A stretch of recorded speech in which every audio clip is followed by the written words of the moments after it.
Chapter history में, 3 chapter geography में और 2 चैप्टर सिविक्स में हो चुका है। आज ये तीसरा सिविक्स का चैप्टर है, छोटा चैप्टर है, 2 वीडियो में ख़त्म हो जाएगा। ये 9 लेसन जो आपको है, यानी कि 3 हिस्ट्री, 3 ज्योग्राफी, 3 सिविक्स, इस 9 लेसन से फर्स्ट टर्म एग्जाम में क्वेश्चन आएंगे।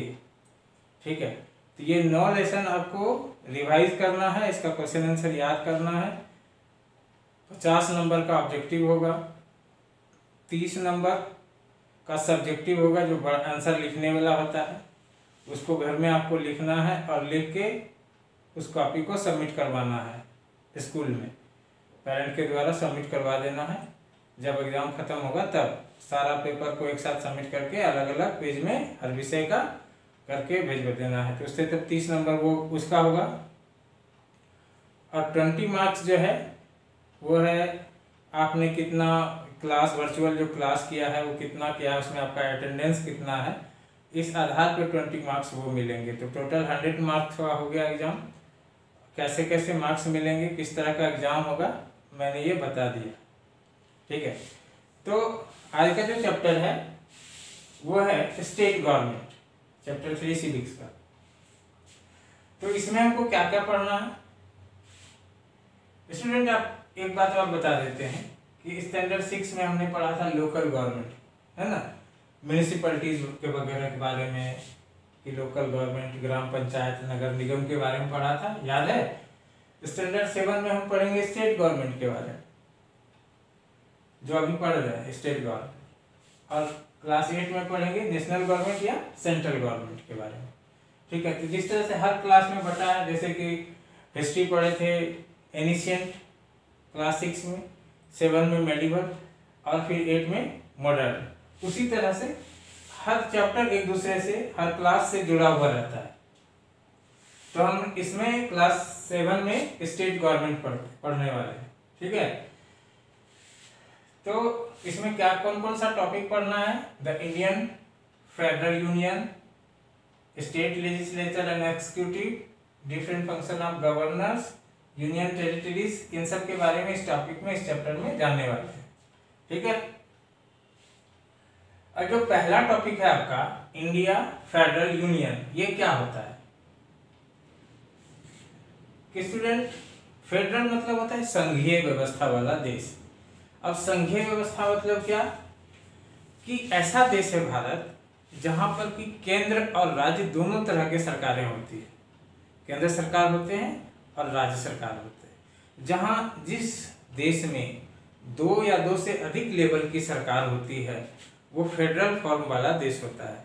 ठीक है, तो इस लिहाज से इंडिया कैसा देश है, एक फेडरल यूनियन है, यानी कि यहाँ संघीय सरकार है, यहाँ केंद्र भी है, स्टेट भी है और लोकल गवर्नमेंट भी है, स्थानीय सरकार भी है।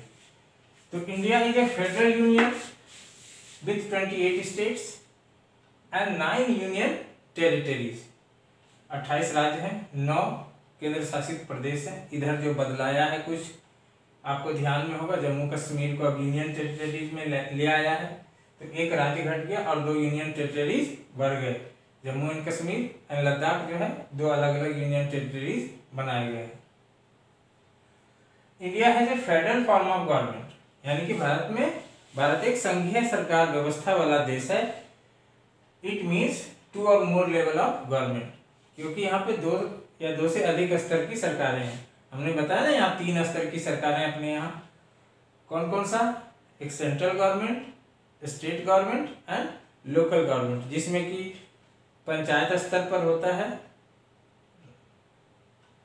ग्राम पंचायत और शहर में होता है नगर निगम या म्युनिसिपल कॉर्पोरेशन।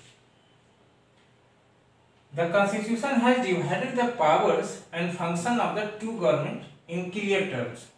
भारत के संविधान में केंद्र और राज्य के पावर का बंटवारा एकदम क्लियर कर दिया है कि केंद्र का क्या क्या पावर है, राज्य का क्या क्या पावर है, कौन किस विषय पर कानून बनाएगा, सेंट्रल गवर्नमेंट किस विषय पर कानून बनाएगा, राज्य सरकार किन किन विषयों पर कानून बनाएंगे, ये सारा चीज, किसका अधिकार क्षेत्र कितना है, संविधान में अलग अलग लिखा हुआ है। इसलिए आपस में कोई विवाद ना हो केंद्र और राज्य के बीच, ये पूरे स्पष्ट कर दिया गया है। Both the central and state government, चाहे वो केंद्र सरकार हो या राज्य सरकार हो, तीनों दोनों जगह सरकार के 3 अंग होते हैं काम करने के लिए। कौन कौन सा? एग्जीक्यूटिव होता है, लेजिस्लेचर होता है एंड जुडिशियरी होता है। और ये सारे जो ऑर्गन हैं, चाहे वो स्टेट लेवल पे हो या सेंट्रल लेवल पे हो, ये अपने अपने काम को, कुछ काम को परफॉर्म करते हैं, जैसा कि गाइडलाइन उसको कॉन्स्टिट्यूशन के द्वारा मिला हुआ। ठीक है, तो ये इतना सा था इंडिया जो फेडरल यूनियन है, क्या है, क्यों है, कैसे है।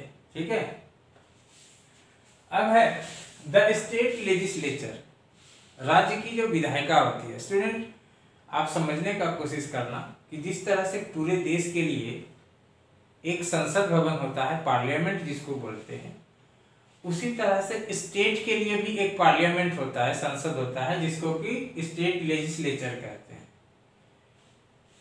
There is a representative form of government at the state level. यहां भी प्रतिनिधि के द्वारा शासन होता है, स्टेट में भी। प्रत्येक स्टेट में एक लेजिस्लेचर होता है, यानी कि विधायिका होती है। Representative chosen by the help of election, और यहाँ के प्रतिनिधि कैसे चुने जाते हैं? इलेक्शन के द्वारा चुने जाते हैं। स्टेट में जैसे कि आपने संसद में देखा है कि 2 सदन होता है, एक हायर सदन, हायर हाउस, एक lower house. Higher house Rajya Sabha होता है और लोअर हाउस लोकसभा होता है। उसी तरह से राज्य में भी 2 हाउस होते हैं, सब में नहीं होते हैं, कुछ में होते हैं। जो बड़े राज्य हैं ना, वहां भी 2 हाउस होते हैं, अपर हाउस और लोअर हाउस। तो जिस स्टेट में सिर्फ एक हाउस होता है, लेजिस्लेटिव असेंबली खाली होता है, तो उसको यूनिकैमरल बोलते हैं। और जिसमें कि 2 हाउस होते हैं, यानी कि लेजिस्लेटिव असेंबली और लेजिस्लेटिव काउंसिल, अगर ये दोनों होता है तो उसको बाइकैमरल कहते हैं, है ना। और कुछ राज्य, 4-5 राज्य में ही दोनों हाउस होते हैं, अपर हाउस लोअर हाउस राज्य में। ठीक है, तो उसको बाइकैमरल कहा जाता है। जहां पे 2 हाउस, यानी कि स्टेट लेजिस्लेटिव काउंसिल और स्टेट लेजिस्लेटिव असेंबली, इसको कहते हैं विधानसभा और विधान परिषद।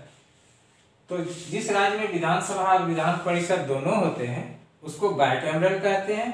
और जहां पे सिर्फ विधानसभा होते हैं, उसको यूनिकैमरल कहते हैं। ठीक है, अब जानते हैं लेजिस्लेटिव असेंबली, विधानसभा के बारे में। In India every state has legislative assembly. Bharat के प्रत्येक राज्य में लेजिस्लेटिव असेंबली है।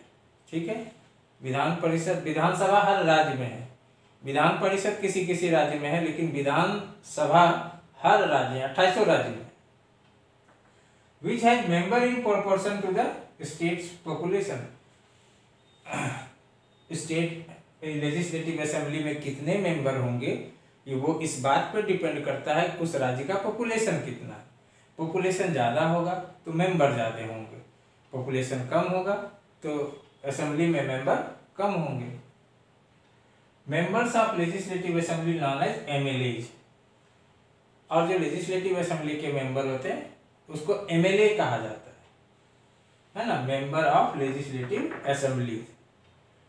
और जैसे कि आपको, जैसे कि पार्लियामेंट के जो सदस्य होते हैं, संसद के सदस्य होते हैं, उसको सांसद या एमपी कहते हैं ना, मेंबर ऑफ पार्लियामेंट। उसी तरह से जो राज्य में विधानसभा के जो सदस्य होते हैं उनको एमएलए कहा जाता है। It terms for 5 years। इसका जो कार्यकाल होता है 5 साल का होता है। ठीक है, और 5 साल के बाद फिर इलेक्शन होते हैं, फिर चुने जाते हैं। तो इस तरह से प्रक्रिया चलते रहता है। नेक्स्ट जो टॉपिक होगा स्टूडेंट, उसमें हम लोग पढ़ेंगे कंपोजिशन ऑफ लेजिस्लेटिव असेंबली। इसमें हम लोग ये जानेंगे कि किस तरह से लेजिस्लेटिव असेंबली में जो मेंबर्स होते हैं, कितनी संख्या उसकी होती है, वो कैसे चुने जाते हैं, मंत्री परिषद क्या होता है, मंत्रिमंडल क्या होता है, ये सारा चीज जानेंगे नेक्स्ट वीडियो में। ठीक है, तो मिलते हैं फिर अगले वीडियो में नेक्स्ट टॉपिक के साथ। तब तक के लिए बाय एंड थैंक यू।